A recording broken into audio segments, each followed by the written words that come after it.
Assalamualaikum hai Sobat Leo, terima kasih sudah klik video ini. Semoga kalian selalu diberi kesehatan dan kebahagiaan ya.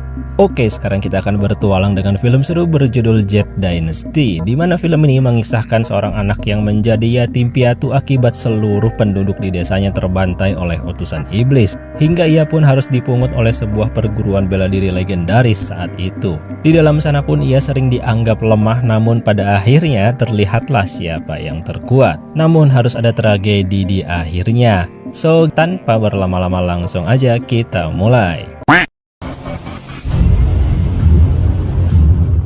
Awal film dimulai dengan sebuah legenda perguruan bela diri terbesar bernama King Yuan. Saking besarnya, perguruan King Yuan memiliki 7 aliran bela diri berbeda yang masing-masing diketuai oleh 7 orang guru sakti yang tinggal di 7 puncak gunung yang tidak berjauhan. Puncak-puncak tersebut bernama Dazu, Xiaozu, Tongtian, Longshou, Fenghui, Chaoyang, dan Luxia. Nah, uniknya, seluruh puncak memiliki murid yang banyak kecuali satu puncak, yaitu puncak Dazu.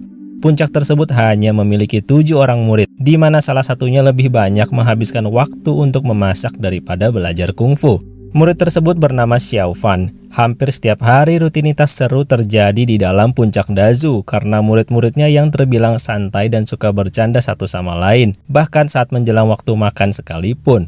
Melihat makanan berantakan, sang guru alias ketua puncak Dazu tidak marah, melainkan mengajak murid-muridnya untuk makan seadanya.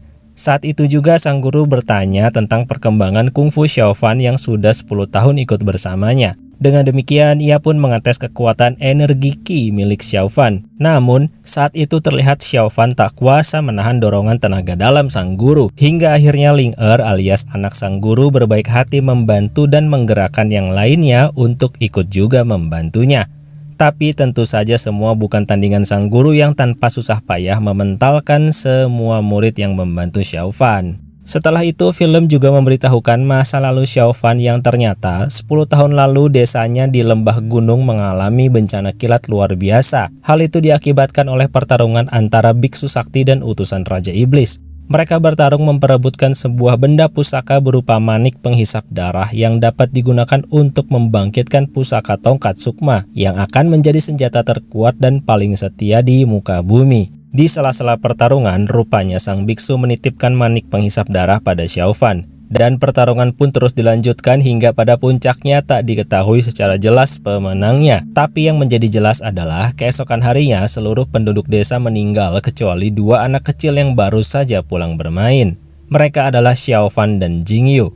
Tak lama kemudian, datanglah seorang guru beserta pasukannya dari puncak Dazu. Nah, disitulah cerita awal mula Xiao Fan dan Jingyu ikut masuk perguruan King Yuan, namun mereka berpisah aliran. Hingga akhirnya Xiao Fan dibimbing puncak Dazu, sedangkan Jingyu berlatih di puncak Longshou, di tempat berbeda alias di puncak gunung tertinggi. Ketujuh guru dari tiap aliran sedang berkumpul dalam kuil megah. Di sana mereka sedang berdiskusi tentang turnamen bela diri terbesar tradisi perguruan King Yuan yang digelar 60 tahun sekali, di mana tiap aliran harus memberi perwakilan sejumlah 7 orang yang akan bertarung babak demi babak hingga muncul seorang pemenang. Singkat cerita, Xiao Fan sekarang sedang diobati lukanya oleh Ling Er alias anak sang guru puncak Dazu. Luka-luka yang diterimanya disebabkan karena Xiao Fan habis tertangkap basah menyelinap ke puncak Xiaozu di mana semua muridnya adalah para gadis yang sangat terlatih. Saat diobati, rupanya Xiao Fan kegeeran karena selama ini ia memendam rasa pada Ling Er yang sebenarnya telah menganggap Xiao Fan sebagai adik. Keesokan harinya dalam perasaan galau, ternyata Xiao Fan punya teman curhat yang sangat ekstrim.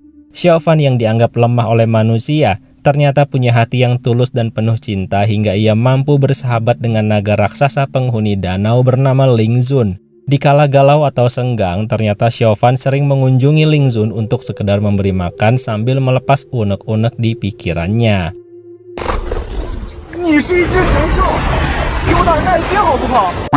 Hari pun terus berlalu. Suatu ketika, Xiao Fan sedang berjalan-jalan di hutan namun tiba-tiba ia digigit oleh seekor monyet liar. Nah, saat itulah kejadian tak terduga menimpanya. Darah yang keluar dari tangannya tiba-tiba membuat manik pusaka penghisap darah yang diberi biksu waktu ia kecil mulai bereaksi menghisap darahnya. Lalu, seketika sebuah benda pusaka lain pun bangkit dari kedalaman air. Ternyata, Itu adalah sebuah tongkat sukma yang terpanggil akibat manik darah telah aktif. Saat itu juga dua benda pusaka tersebut bersatu dan langsung mendatangi Chauvin yang hanya bisa diam kebingungan. Kejadian luar biasa itu ternyata disadari oleh para guru yang khawatir atas fenomena alam yang ganjil. Salah satu guru mengusulkan untuk mengirim sebagian murid-murid mereka untuk mencari tahu apa yang sedang terjadi. Sedangkan di tempat berbeda alias di sarang iblis, rupanya Raja Iblis pun juga menyadari hal tersebut hingga mereka pun berencana merebut tongkat sakti yang kini dikuasai Chauvin. Singkat cerita, Chauvin kembali menjalani rutinitasnya dan menyembunyikan kejadian tersebut. Saat itu datanglah sang guru yang mengumumkan bahwa sebentar lagi akan digelar turnamen bela diri dan tiap aliran harus memberi 7 perwakilan demi membawa kehormatan. Saat itu sang guru penasaran ingin menguji kekuatan Chauvin. Dengan sigap para seniornya pun membantu sang guru lalu meledek Chauvin dengan pura-pura mental saat menyerangnya. Tak berselang lama, Jingyu alias teman semasa kecilnya datang untuk menyampaikan salam dari puncak Longshou. Namun melihat Chauvin diremehkan, ia pun memarahi murid-murid puncak Dazu.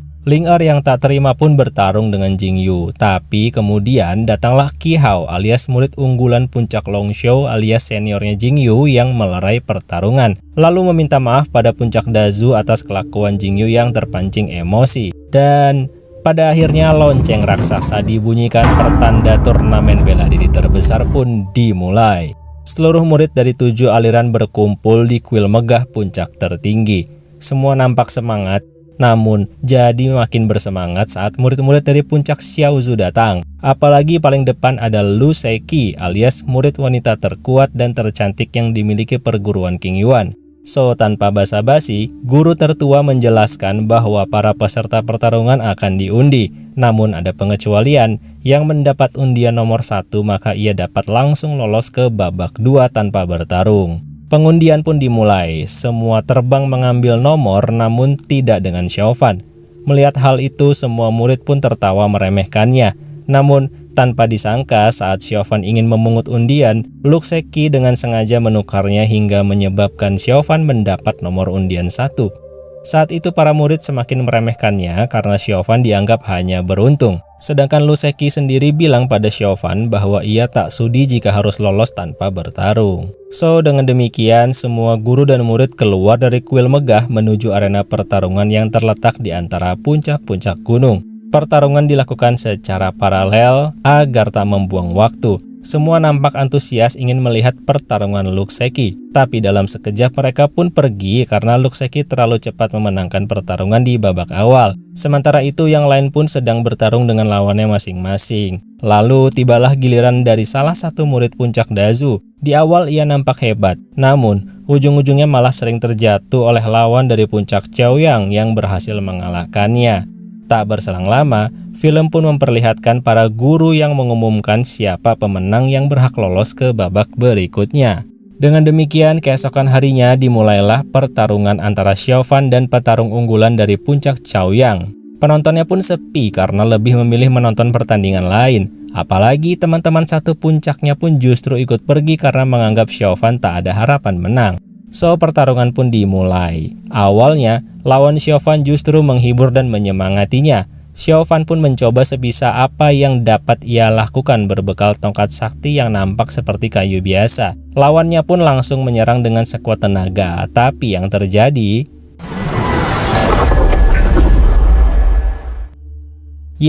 Chauvin tak mengerti apa yang terjadi. Namun, yang ia sadari adalah bahwa tongkat tersebut berhasil mengalahkan lawannya. Penonton yang tersisa pun menganggap kalau Chauvin memiliki jurus telekinesis yang luar biasa. Dan singkat cerita, saat makan malam tiba, sang guru terlihat marah karena seluruh muridnya telah kalah. Namun ia tak menyangka saat Chauvin melapor bahwa dirinya menang. Mereka semua pun senang dan bangga padanya hingga yang biasanya ia menjadi suruhan, sekarang dilayani layaknya seorang ketua.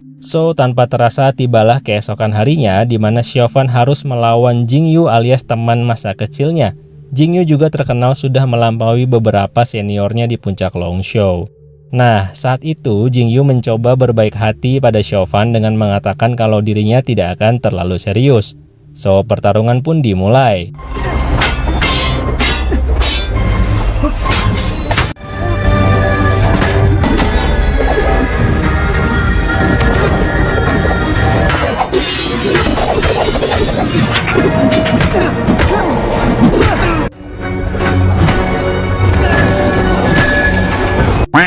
Ya, pada akhirnya Jingyu terlihat kesal karena ia bisa kalah telak dari Chauvin yang selama ini dianggap orang-orang sangat lemah, bahkan terbang pun tidak bisa. Semua penonton pun terkaget-kaget dengan kungfu Chauvin yang dianggap sebagai jurus tingkat tertinggi dalam pengendalian benda. Singkat cerita, pertandingan hari itu pun usai hingga tersisa 2 peserta sebagai finalis, yaitu Chauvin dan tentunya Lu Zeki yang memang sedari awal sudah diprediksi oleh semua orang. Dan yang ditunggu semua orang pun akhirnya tiba, di mana keesokan harinya Lu Zeki akan berhadapan dengan Chauvin. Sebelum menghadapi Lu Zeki, rupanya nih Chauvin telah membuang tongkat saktinya ke dasar jurang karena ia merasa tak layak menang jika tergantung pada sebuah benda. Namun saat keadaannya terdesak hampir kalah, tongkat itu tiba-tiba langsung datang kembali melindunginya hingga pertarungan pun semakin sengit. Pada puncaknya ternyata Chauvin tak tega jika tongkat pusakanya harus menghantam kepala Lu Zeki. Begitupun Lu Zeki yang akhirnya hanya menggunakan tangan untuk menjatuhkan Chauvin. So, dengan demikian Chauvin terjatuh terbaring di tanah dan pertandingan final pun dimenangkan oleh Lu Zeki sebagai perwakilan dari puncak Xiaozhou. Scene berpindah di tempat berbeda. Terlihat gerombolan murid yang telah diberi misi oleh para guru untuk menyelidiki fenomena alam yang ganjil. Di tengah investigasi mereka, rupanya diserang oleh beberapa utusan Raja Iblis. Mereka hampir terbantai semuanya. Mulai dari bersusah payah melawan pengendali boneka yang mengerikan, lalu berjuang melawan pengendali topi bundar yang sangat lincah tak tertandingi. Kemudian bersusah payah melawan penyihir iblis yang jurusnya aneh-aneh, hingga melawan siluman babi dengan ilmu pedang tingkat tinggi. Dan setelah mereka semua terbantai, datanglah kereta Raja Iblis dari bawah tanah yang menuju tempat turnamen diselenggarakan. Turnamen pun telah usai dan Chauvin sedang berjalan sendirian. Namun, tiba-tiba ia dicegat oleh kereta kuda yang tiba-tiba berubah menjadi sosok super sakti alias Raja Iblis yang tanpa basa-basi langsung merebut tongkat pusaka yang dipegang Chauvin. Tapi karena sudah menyatu dengan darahnya, tongkat tersebut segera kembali dalam genggaman Chauvin. Raja Iblis pun belum menyerah hingga pertarungan sengit terjadi antara keduanya. Raja Iblis sangat berambisi membunuh Chauvin karena hanya itulah satu-satunya cara agar ia bisa menguasai tongkat sakti sepenuhnya. Namun saat Chauvin hampir terbunuh, tiba-tiba datanglah pertolongan yang tak disangka, alias seluruh guru datang membantu beserta seluruh murid perguruan King Yuan. Seluruh murid pun mengerahkan semua jurus dan teknik untuk mengalahkan Raja Iblis. Segala daya upaya mereka lakukan demi menjaga perdamaian di muka bumi dari para iblis dan utusannya. Kekuatan penuh telah dikerahkan seluruhnya, namun apa daya, sang iblis begitu kuat hingga dapat menembus segala formasi penyerangan yang dibentuk oleh para murid. Sayangnya setelah itu 7 guru besar pun ikut tumbang setelah mengerahkan dan beradu kekuatan dengan Raja Iblis yang melawan mereka seorang diri. Saat keadaan terdesak itulah Chauvin langsung datang membantu dengan seluruh kekuatan tongkat sakti. Para guru pun langsung ikut membantu dengan mentransfer ilmu kungfu tiap aliran pada Chauvin. Sebenarnya cara ini berbahaya, namun tubuh Chauvin yang telah di-backup oleh benda pusaka mampu menampung seluruh aliran perguruan King Yuan. Hingga pada akhirnya ia berhasil meledakkan aura yang luar biasa hebat hingga membuat Raja Iblis dan pasukannya sekarat kerepotan. Raja Iblis berencana kabur, namun sebelum itu ia mengatakan kalau Chauvin telah menyerap jurus iblisnya bersamaan saat para guru memasukkan 7 aliran kungfu ke tubuhnya. Dan ia pun membongkar bahwa sebenarnya manik penghisap darah adalah benda pusaka dari kerajaan iblis. So dengan demikian lambat laun Chauvin akan berubah menjadi jahat dan menghancurkan perguruan King Yuan. Setelah itu Raja Iblis dan pasukannya pun kabur. Tak perlu waktu lama, ucapan Raja Iblis ternyata benar. Chauvin mulai mengeluarkan aura kegelapan. Para guru dengan berat hati langsung menyerangnya.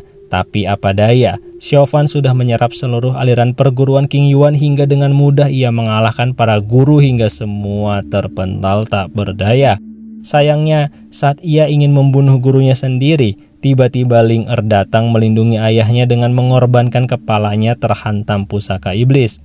Saat itu Chauvin semakin menggila dan ingin membunuh Ling Er, namun dengan sepenuh hati Ling Er menatapnya hingga Chauvin mengingat jati dirinya dan aura kegelapan perlahan mereda. Namun itu tak merubah keadaan di mana Ling Er tewas di tangan Chauvin.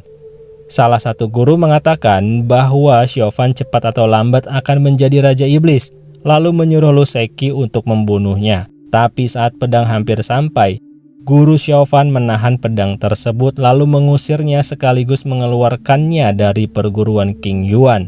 Padahal saat itu Chauvin sudah siap menerima hukumannya mumpung dirinya belum dirasuki kembali oleh aura kegelapan.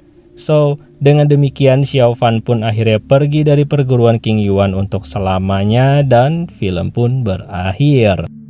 Jadi gimana menurut kalian? Terima kasih sudah menonton dan semoga bisa dinikmati ya. Leo Files pamit. Bye.